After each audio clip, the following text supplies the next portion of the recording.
فأنا ناصح لإخواني بالصدع بالحق تبيض وجوههم. السكوت في مسألة الحزبية يضرها، فاصدع بما تؤمر وأعرض عن المشركين. سلامي على دماج ورجالها والشيخ يحيى ودار العلم يا سعد بانيها. Bismillahirrahmanirrahim. Alhamdulillah wassalatu wassalamu ala Rasulillah wa ala alihi wa sahbihi wa man wala.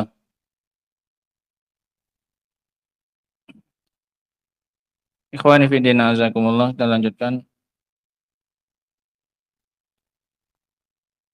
kajian kita dari kitab Aqidah Tahawiyah. Kita masih membahas tentang ucapan Al-Imam At-Tahawi rahimahullahu ta'ala.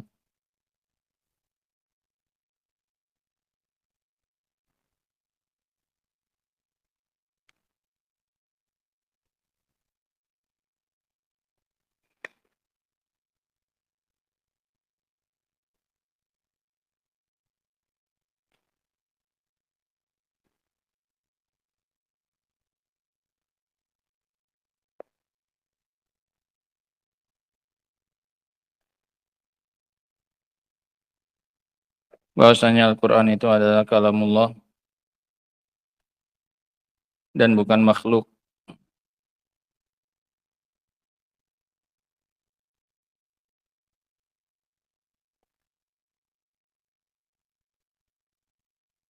Sekarang kita lanjutkan ucapan Al-Imam At-Tahawi rahimahullahu ta'ala.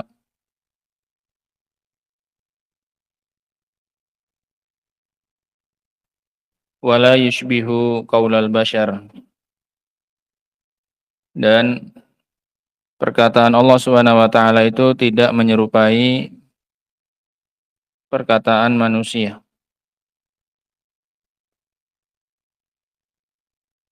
Qala law kana al-kalamu min kalamir rasul. Seandainya perkataan tersebut adalah perkataan Rasul sallallahu alaihi wasallam. Fala law ma'al al-Walid bin al-Mughirah in qala innal Qur'an min kalami Muhammad sallallahu alaihi wasallam. Maka niscaya tidak akan ada celaan bagi Al-Walid bin Mughirah jika dia berkata bahwasanya Al-Qur'an itu adalah perkataannya Muhammad. Ketika dia mengatakan in hadza illa qaulul bashar. Kalau seandainya Al-Qur'an itu adalah perkataan Muhammad, niscaya dia tidak akan dicela. Dengan Allah mengatakan setelahnya sauslihi saqar. Paham maksudnya ya? Berarti kan benar ucapannya dia. Ketika dia mengatakan Al-Qur'an kalau perkataannya manusia, berarti kan dia benar. Kalau dia benar nggak mungkin dicela. Nggak mungkin diancam dengan neraka saqar. Paham maksudnya ya? Gitu. Fakaifa yatawa'aduhu Allahu bihadzal wa'id asyadid. Maka bagaimana mungkin Allah Subhanahu wa taala mengancamnya dengan ancaman yang keras ini? Apa itu? Sauslihi saqar. Kalau seandainya Al-Qur'an itu adalah perkataannya Muhammad, berarti benar Al-Walid bin Mughirah. Padalla ala annahu qala maqalatan azimah wa fadhi'ah. Maka ini menunjukkan bahwasanya Al-Walid telah mengucapkan ucapan yang besar dan ucapan yang jelek. Haitsu nasabal Qur'an li ghairillah, tatkala ia menyandarkan Al-Qur'an kepada selain Allah Subhanahu wa taala, kepada Muhammad dia bilang. In hadza illa qaulul bashar. Quran ini tidak lain melainkan ucapan manusia, ucapan Muhammadnya itu. Kalau seandainya betul Al-Quran itu adalah ucapannya Muhammad, niscaya tidak akan muncul ayat yang setelahnya sauslihi saqar. Paham? Gitu. Wa kullu man sara ala hadzal madhhab wa hadzal manhaj fa innahu mislul Walid bin Mughirah. Dan setiap orang yang berjalan di atas mazhab ini dan metode ini, maka berarti dia sama dengan Walid bin Mughirah. Orang-orang Mu'tazilah, orang-orang yang mengatakan bahwasanya Al-Qur'an adalah makhluk, maka mereka itu salafnya adalah Al-Walid bin Mughirah. Ya. Orang-orang Mu'tazilah yang di zamannya Imam Ahmad yang berkeyakinan bahwasanya Al-Qur'an itu adalah makhluk, maka salafnya mereka adalah Al-Walid bin Mughirah. Iya kan? Sama, sama. Walid bin Mughirah mengatakan in hadza illa qaulul bashar. Nah, yakunu fin nari khalidan fiha, maka dia di dalam neraka kekal di dalamnya, kafir. Yang mengatakan Al-Qur'an adalah kalamullah, kalamul bashar, kafir. Kekal di neraka kata beliau. Kemudian Imam Tahawi mengatakan wa man wasafa Allah bima'nan min ma'anil bashar faqad kafar, dan barang siapa yang mensifati Allah dengan salah satu makna dari makna-makna yang dimiliki oleh manusia. Barang siapa yang mensifati Allah dengan sifatnya siapa? Manusia. Maka dia telah kafir. Yang mengatakan bahwasanya perkataan Allah itu adalah perkataan siapa? Manusia. Berarti dia mensifati Allah dengan sifat siapa? Manusia. Maka dia kafir. Barang siapa yang mengatakan Allah melihat seperti manusia melihat, maka dia kafir. Barang siapa yang mengatakan Allah mendengar sebagaimana pendengarannya manusia, maka dia kafir. Kenapa? Karena dia memberikan kepada Allah sifat-sifatnya manusia. Dan menyamakan Allah dengan manusia, ini kafir. Gitu. Yakni man syabbaha Allah bima'nan min ma'anil bashar faqad kafara li'annahu tanaqqusullah li'annahu tanaqqasallah azza wa jalla. Barang siapa yang menyerupakan Allah dengan salah satu makna dari makna-makna yang dimiliki oleh manusia, maka sungguh dia telah kafir karena itu merupakan pelecehan, tanakus. Pelecehan terhadap Allah Subhanahu wa taala. Masa Allah sang Khalik dia samakan dengan makhluk. Khalik yang harusnya memiliki sifat-sifat al-kamal, kesempurnaan, justru diberi label dengan sifat-sifat an-naqs wal aib, sifat-sifat kekurangan dan aib. Nah,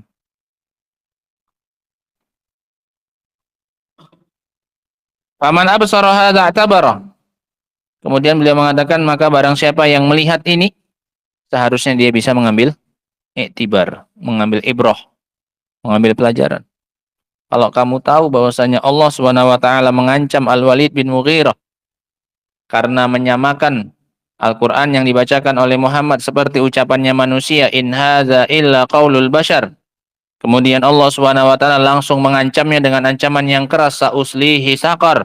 Barang siapa yang tahu kejadian ini maka seharusnya dia mengambil pelajaran dan berhati-hati agar jangan menyamakan Allah Subhanahu wa taala dengan makhluknya. Lianna hunaka farqan wadihan baina sifatil khaliq wa sifatil makhluk, karena di sana ada perbedaan yang jelas antara sifat-sifat yang dimiliki oleh sang pencipta dengan sifat-sifatnya makhluk. Mana bisa disamakan antara sifat khalik dengan sifat makhluk. Yang satu pencipta serba sempurna, yang satu makhluk yang diciptakan serba kurang, serba cacat dari berbagai sisi. Wa in ishtarakat fil ismi wal ma'na, walaupun memiliki kesamaan dalam hal nama dan makna. Melihat, ya melihat juga, sama-sama melihat, tapi nggak sama. Serupa tapi tak sama, iya kan? Apa maknanya melihat? Maknanya melihat itu adalah mendapati objek, iya kan? Mendapati adanya objek. Sama dari sisi itunya, sama. Makna melihat pada Allah apa? Mendapati objek. Pada manusia juga sama, tapi berbeda bentuknya, tapi berbeda kualitas dan kesempurnaannya. Penglihatan Allah itu sempurna, penglihatan manusia mahdud, terbatas. Mendengar, apa maknanya mendengar? Sama, idrakus saut, ya kan? Mendapati adanya suara. Dari sisi ini sama, antara sifatnya Allah, samanya Allah dengan samanya makhluk sama, sama-sama makna sama itu adalah mendapati adanya suara. Dari sisi itu sama, serupa tapi tak sama. Apakah sama kualitas dan kesempurnaannya? Tidak. Pendengarannya Allah sempurna. Sementara pendengarannya makhluk mahdud, terbatas. Iya. Ada jarak tertentu yang dia tidak bisa mendengar suara. Allah terbatas? Tidak.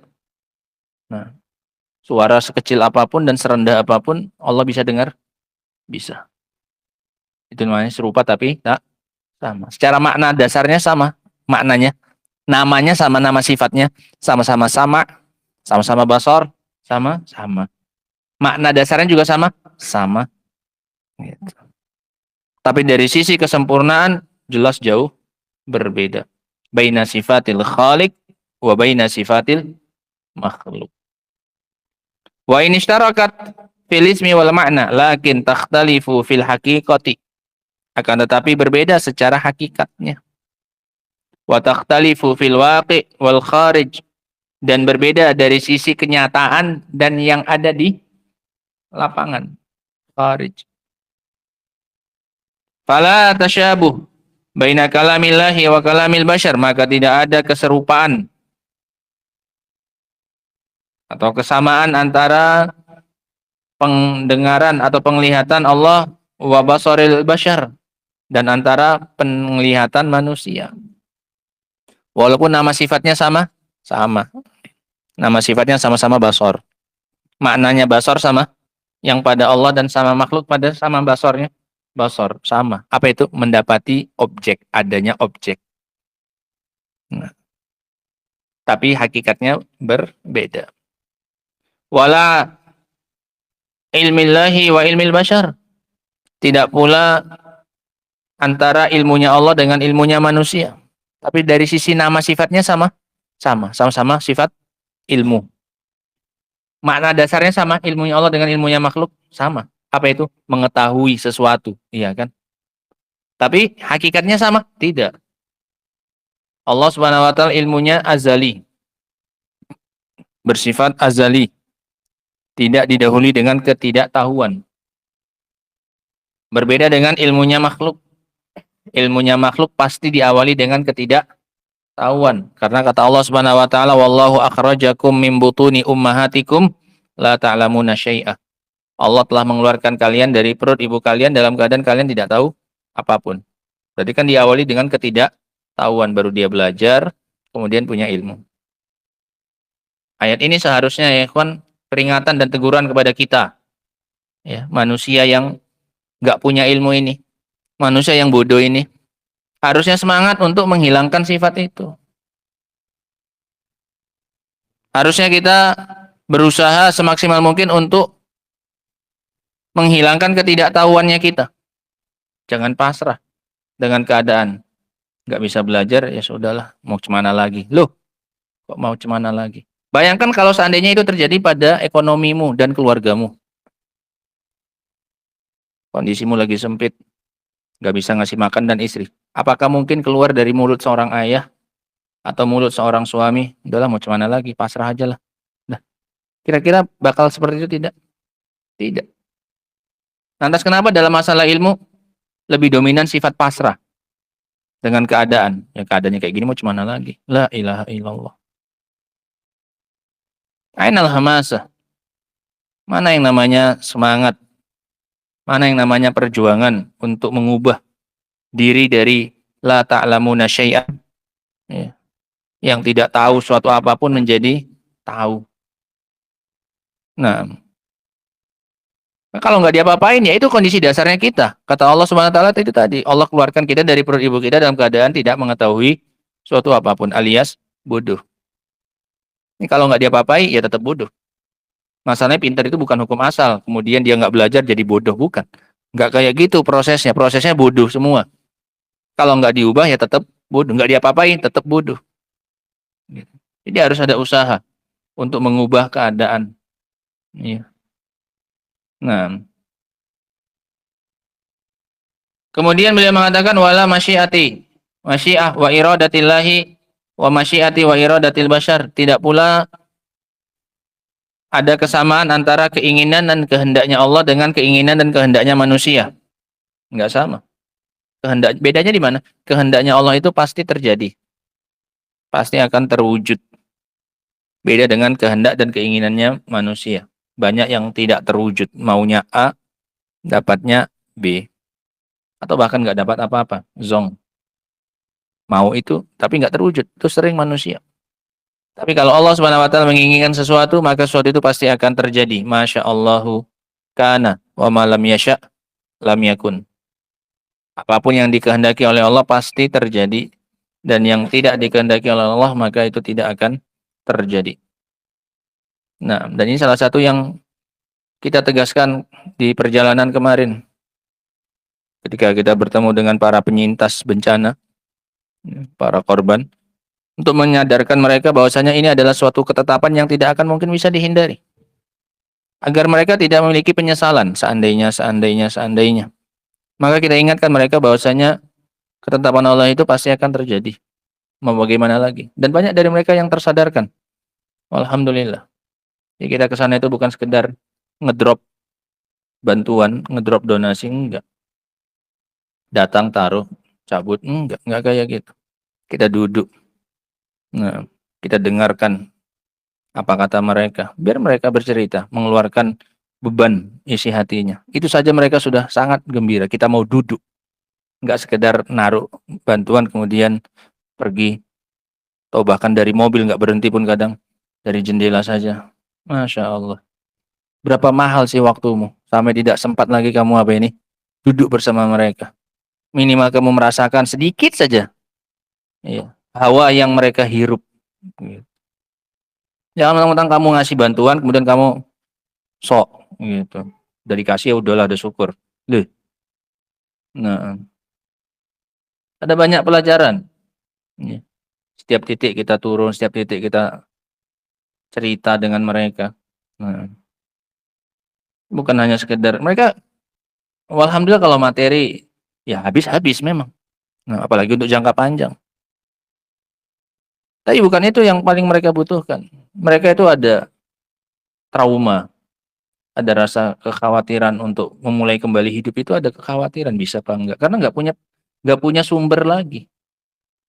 Ya, sumber ekonominya hancur, kendaraannya nggak ada. Ya. Sehingga banyak dari mereka yang memilih untuk melupakan sejenak. Gitu. Banyak dari antara mereka yang kalau kita datang itu gembira gitu. Walaupun kita tahu mereka itu penuh dengan beban sebenarnya. Otaknya itu berpikir keras bagaimana cara mengawali kembali hidup. Cuman mereka saat ini nggak mau. Karena memang nggak ada caranya. Rumah hilang di depan mata.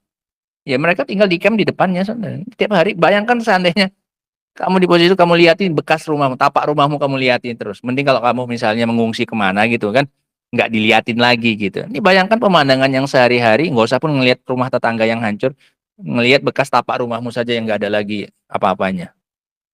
Nggak sengnya, nggak apanya, nggak ada lagi lah. Tapi kamu di situ memang campnya, camp pengungsinya di situ memang di depan rumahmu misalnya. Tiap pagi, tiap hari kamu lihati apanya? Tapak rumah. Coba bayangkan berapa ribu memori dan kenangan yang ada pada rumah itu, dia dengan keluarganya. Coba bayangkan dia bermain dulu dengan anak-anaknya di teras rumah, ya kan? Bayangan ketika ia bercanda di ruang tamu dengan istrinya. Kamu bayangkan itu tidak? Pahitnya itu. Kamu hanya lihat media sosial, cuma lihat bangunan rubuh saja gitu. Kamu nggak ada cerita dari hati ke hati. Gitu. Dan satu lagi, ini bukan musibah dan bencana yang hanya menimpa sebagian orang. Ini bencana kemanusiaan.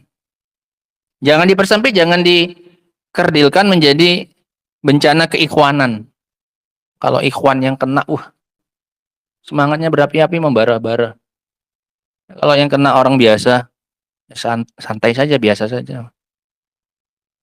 Enggak, ini bukan bencana keikhwanan. Kalau hanya menimpa yang ikhwan atau yang berhubungan dengan ikhwan kena.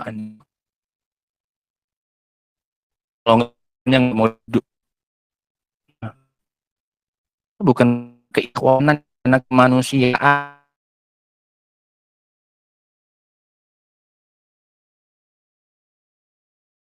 di sana. Nah, sambil ngopi, nah, sambil menikmati lumpur.